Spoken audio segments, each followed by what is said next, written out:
Okay, that's a yes. Go.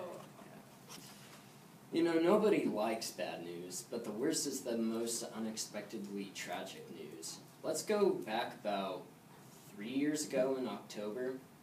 I was a 16-year-old junior and had just gotten home from being a camp counselor at outdoor school. After a week of teaching 12-year-olds about animals, I was ready to relax. I just wanted to get any homework I had done and maybe sit down and watch a movie. Walking through my living room as my parents watched The Daily Show with Jon Stewart, I walked towards my older brother Bobby's bedroom. We have a complicated relationship, and I hadn't really spoken to him since I'd been back, so thought I'd pop in and say hi. His best friend Daniel from our home church was sitting on his bed, and Bobby lay against the wall with his laptop on his legs. I just said hi, see how they're doing. Daniel's face was rather serious, and I wasn't really sure what it could be. I mean, it's not like we were friends. He was sort of a douche, so what was it? So, James, I'm sorry about Randy. Randy was my friend Stephen's oldest brother, and, though I felt Randy and I had grown close. See, Stephen and I went to the same middle school, and we became pretty good friends in 8th grade.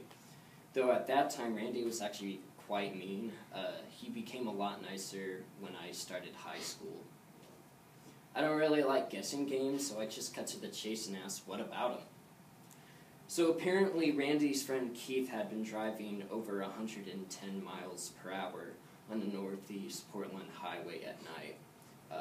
He crashed into an SUV trying to make a left-hand turn with incoming traffic.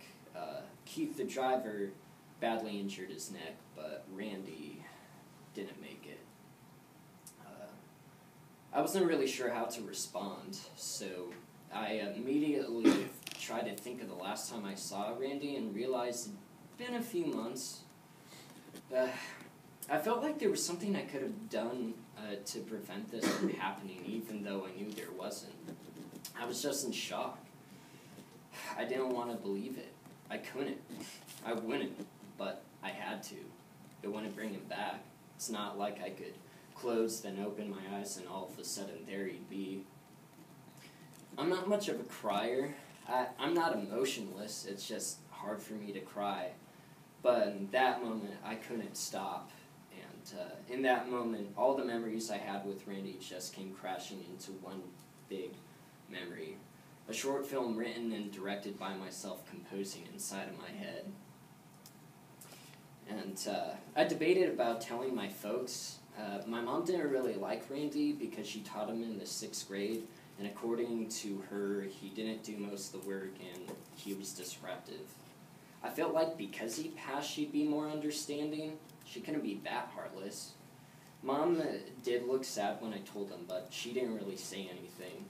And I had trouble accepting Randy's death as it was. He was only 20. It definitely made me appreciate being alive. Maybe it's selfish of me. A dear friend perished and all I thought about was how lucky I was to be alive.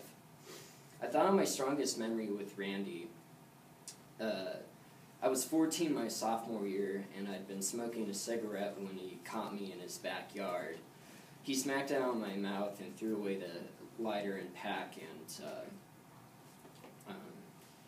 he didn't want me throwing my health away just for a smoke. He said I was better than that. And then he gave me a hug. It was then I truly realized he really was a good person. And he was, until the end.